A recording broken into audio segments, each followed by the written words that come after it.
Ana oturdur uşağın yemək stuluna oturdur, qabağına telefonu, planşetini qoyur, başlayır yedirtməyə. Niyə yedirdir belə?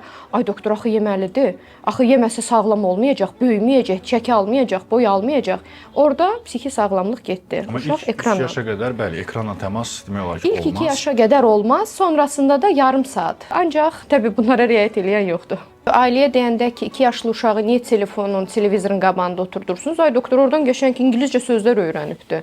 Mən heç ingilis dilində o rəngləri bilmirəm, uşağım artıq hərfləri də bilir deyə qürurlanırlar. Az öncə dediyiniz kimi, yəni uşağın hər belə deyim dövrün özünün tələbatı, ehtiyacları var.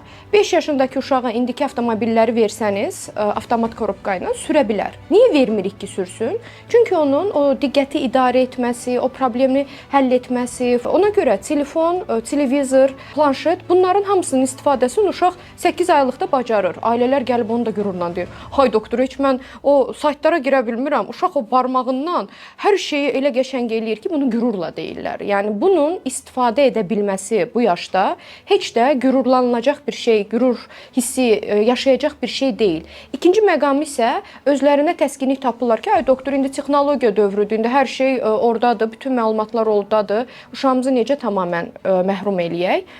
Hər yaşın öz tələbatı var və öz dövrü var.